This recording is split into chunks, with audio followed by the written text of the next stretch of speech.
Hello everyone, welcome to all of you at my channel.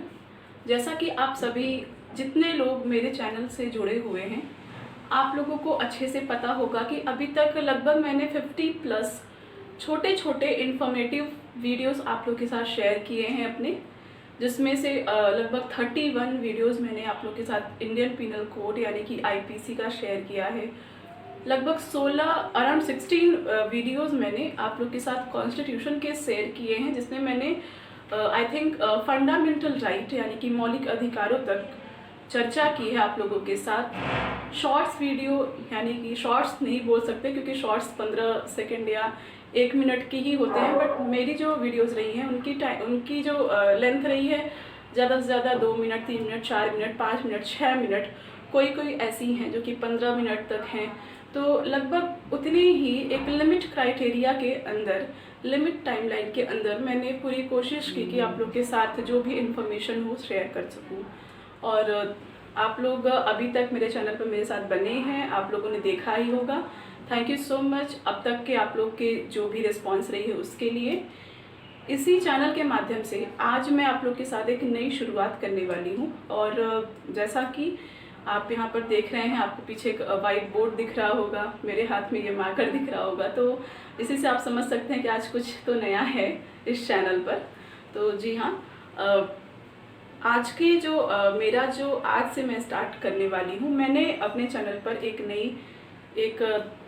नई शुरुआत के साथ मैं यहाँ पर आप लोग के साथ आई हूँ। हालांकि मैंने पिछली बार भी बोला था कि इंडियन साइंटिस्ट की इस पूरे श्रृंखला में आप लोग के साथ शेयर करूँगी, बट अभी मैंने वो कंप्लीट नहीं किया है बिकॉज मेरे कुछ और भी काम होते हैं। मैं और कहीं पे भी पढ़ाती हूँ और साथ ही साथ मेरे भी एग्ज़ाम्स की तैयारियाँ चल रही हैं, इस वजह से मैं उसको कंप्लीट नहीं करा पाई हूँ।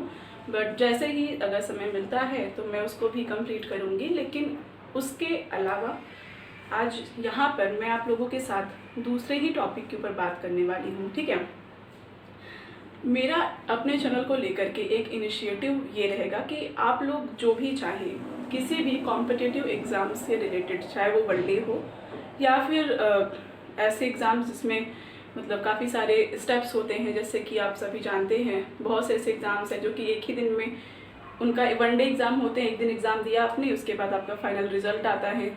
कुछ ऐसे एग्ज़ाम होते हैं जिनका एक स्टेप होता है, स्टेप बाय स्टेप उनको क्लियर करना होता है, चाहे वो आप एसएससी का देख लीजिए, रेलवे का हो, चाहे यूपीएससी हो, पीसीएस हो, ये सारे एग्ज़ाम्स हो गए। ठीक है, तो इसी में अगर आपको किसी भी एग्ज़ाम, चाहे वो किसी भी क्षेत्र से हो, आपको उनके बारे में जानना है कि ये एग्ज़ाम्स की क्या रणनीति होती है, इनका क्या रूपरेखा होता है, किस प्रकार से इनका क्या एग्ज़ाम पैटर्न होता है, जानना हो तो आप उसके लिए मुझे आप कमेंट करके बता सकते हैं। मैं पूरी कोशिश करूँगी कि जो भी आपकी क्वेरी हो किसी एग्ज़ाम को लेकर के, किसी एग्ज़ाम के बारे में आपको जानना हो, उसको लेकर के मैं आप लोग के साथ उसको बता सकूं, सॉल्व कर सकूं। ठीक है, इसी के एक आप डेमो कहिए या कुछ भी कहिए, तो आज का जो हमारा टॉपिक है इसी के हिसाब से मैंने आज इस क्लास में, मैंने अपने इस वीडियो में आप लोग के साथ बताने वाली हूँ यूपीएससी एग्ज़ाम पैटर्न के बारे में। ठीक है, UPSC union public service commission या संघ लोक सेवा आयोग,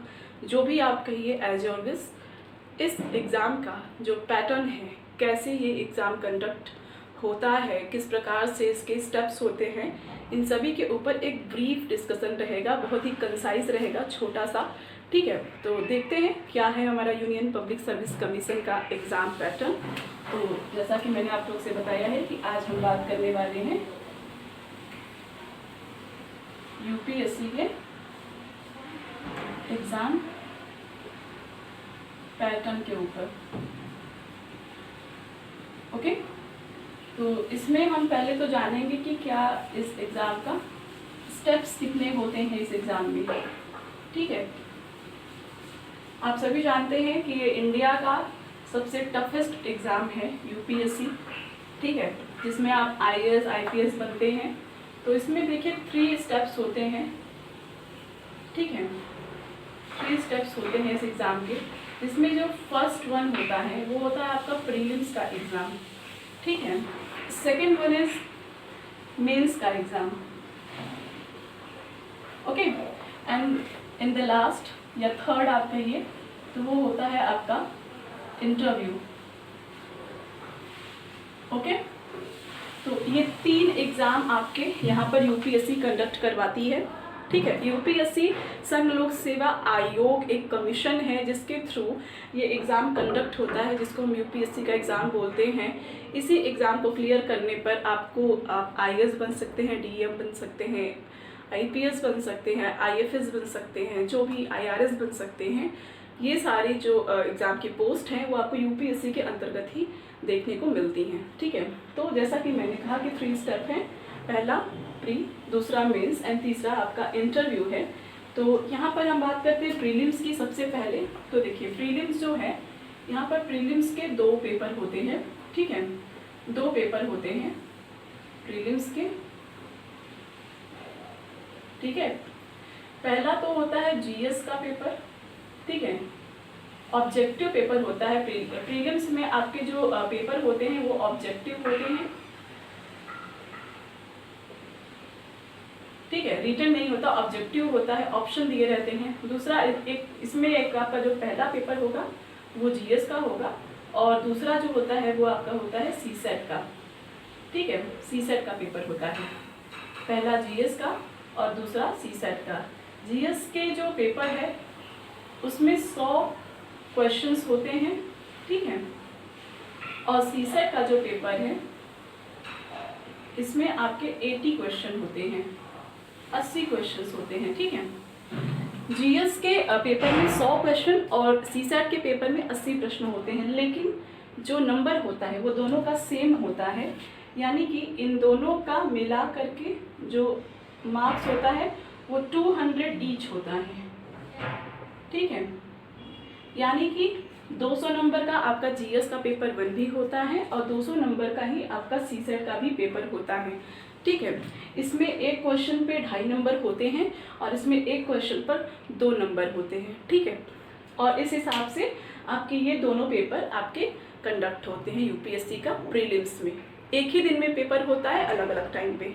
ठीक है, यहाँ पर आप देखेंगे जो सीसेट है, सीसेट का जो पेपर है वो प्रीलिम्स के लिए, जीएस के लिए क्वालिफाइंग है। ठीक है, ये जीएस के लिए क्वालिफाइंग है। क्या आपका जीएस का पेपर, ठीक है, सॉरी सीसेट का पेपर आपके जीएस के लिए क्वालिफाइंग है और आपका जो ये जीएस का पहला पेपर है ये आपका मेंस के लिए क्वालिफाइंग है। यहाँ पर कहने का क्या मतलब है? कहने का मतलब ये है कि यूपीएससी के अंतर्गत जो प्रीलिम्स का पेपर होता है, प्रीलिम के ये दोनों पेपर जो कंडक्ट होते हैं ये दोनों ही क्वालिफाइंग नेचर के हैं। इनका जो नंबर है वो फाइनल मेरिट लिस्ट में नहीं ऐड होता है। ठीक है, इनका नंबर यूपीएससी का जो पूरा एग्ज़ाम है, ठीक है, यूपीएससी का जो ऑल ओवर का एग्ज़ाम होता है, यहाँ पर हम 2025 यानी कि 2025 नंबर का ऑल ओवर हमारा जो है वो यूपीएससी का पूरा एग्ज़ाम यूपीएससी कंडक्ट करवाती है। ठीक है, 2025 नंबर का यूपीएससी पूरा पेपर कंडक्ट करवाती है और इस 2025 नंबर में प्रीलिम्स का एक भी नंबर ऐड नहीं होता है। कैसे? यहाँ पर इसको हम देखते हैं। देखिए 100 क्वेश्चन इसमें भी होते हैं और 80 क्वेश्चंस इसमें होते हैं।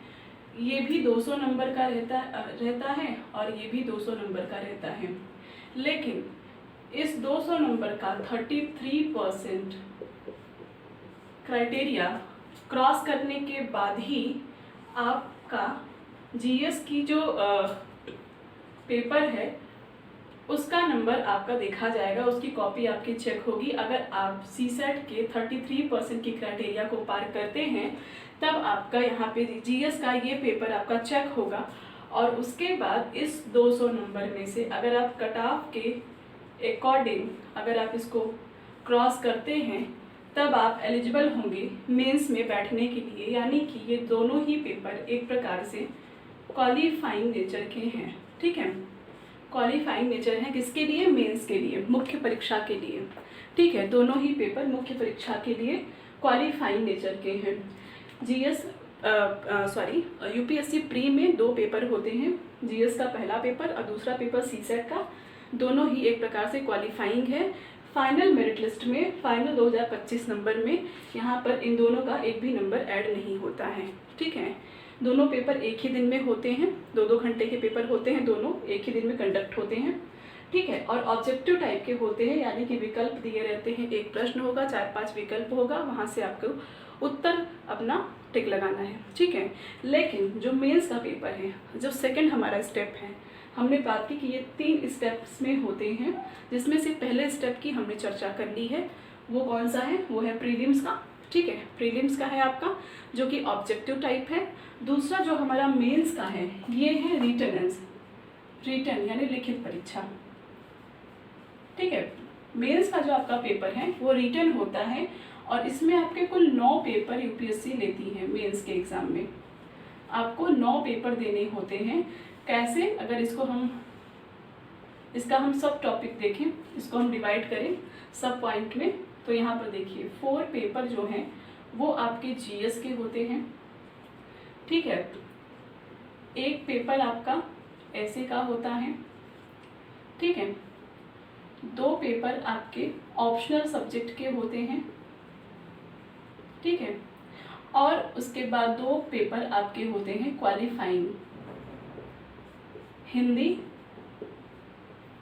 और इंग्लिश, ठीक है। यहाँ पर आप समझिए, सबसे पहले हम इन दोनों क्वालिफाइंग पेपर को देखते हैं। तो यहाँ पर हिंदी और इंग्लिश, 10th लेवल का जनरल हिंदी और 10th लेवल का जनरल इंग्लिश आपका इसमें पूछा जाता है, जिसमें से 27% इसके लिए भी और 27% इसके लिए भी। दोनों को अगर आप 27% की क्राइटेरिया से क्रॉस कर जाते हैं, पार कर जाते हैं, तब जा कर के आपका मेंस के ये पूरे पेपर, ये 7 पेपर आपके चेक होंगे, ठीक है। यानी कि जीएस का 4 पेपर, 1 पेपर निबंध का और 2 पेपर ऑप्शनल का आपका तभी चेक होगा जब आप इस जनरल हिंदी और जनरल इंग्लिश के प्रश्न पत्र को 27% के क्राइटेरिया के साथ क्वालिफाई करते हैं। हिंदी क्यों?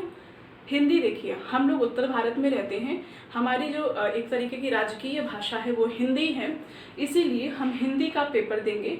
अगर आप मराठी हैं, तेलुगु हैं, तमिल हैं, गुजराती है, बंगाली हैं, तो आपका जो रहेगा वो आपके स्टेट के अकॉर्डिंग रहेगा, ठीक है। चूँकि हम हिंदी भाषी हैं तो हम हिंदी यहाँ पर देते हैं।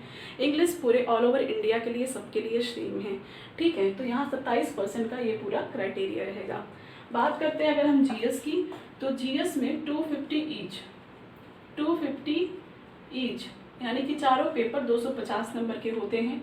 ऐसे का पेपर भी 250 नंबर का होता है, ठीक है। और ऑप्शनल, यहाँ पर ऑप्शनल के 2 पेपर होते हैं, दोनों 250 नंबर के होते हैं, ठीक है। यानी कि दोनों मिला करके आपके हो गए 500, ठीक है।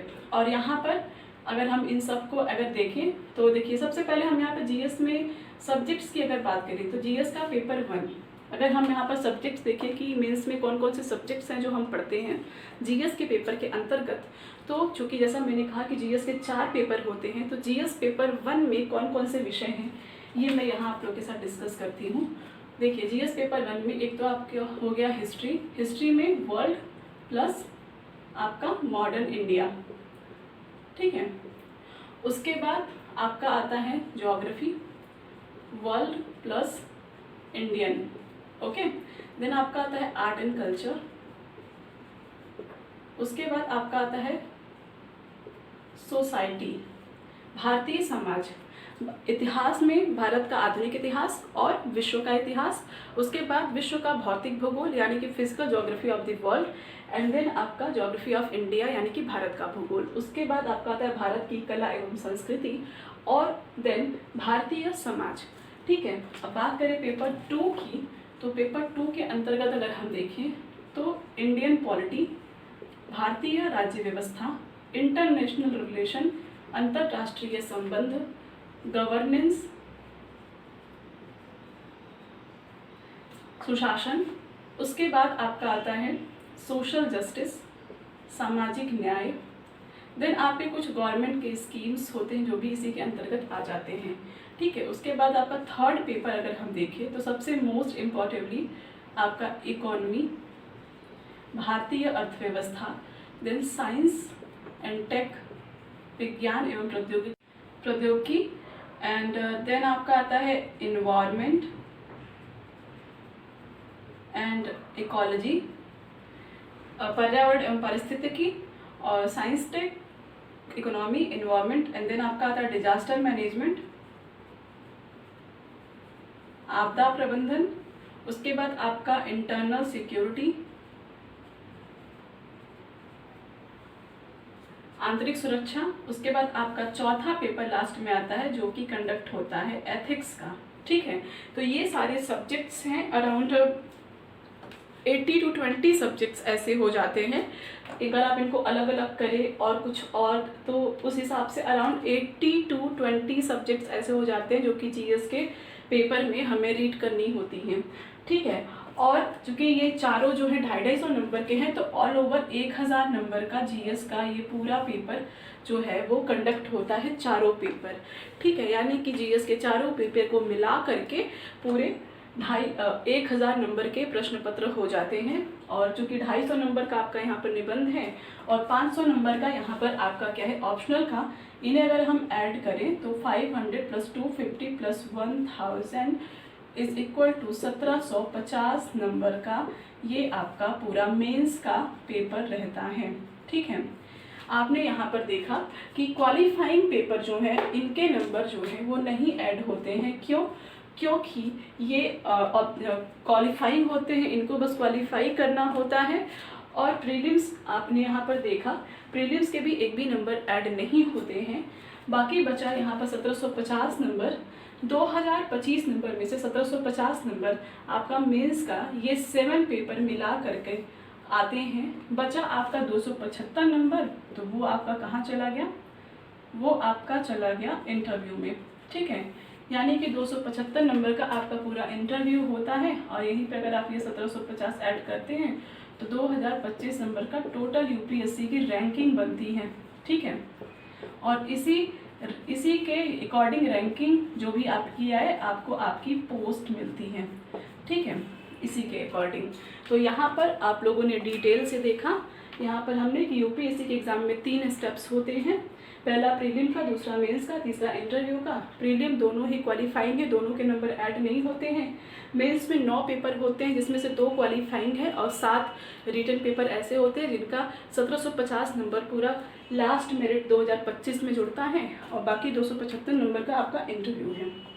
ठीक है, तो इस प्रकार से हमने प्रीलिम्स का UPSC union public service commission संघ लोक सेवा आयोग का एग्ज़ाम पैटर्न को अच्छे से समझा। ठीक है, अगर आपको इसका सिलेबस चाहिए डिटेल में, चूँकि ये तो सब सब्जेक्ट्स के नाम हैं, अगर आपको मेंस का सिलेबस चाहिए, प्रीलिम्स का सिलेबस चाहते हैं आपकी मैं डिस्कस करूं, तो आप मुझे कमेंट कर सकते हैं।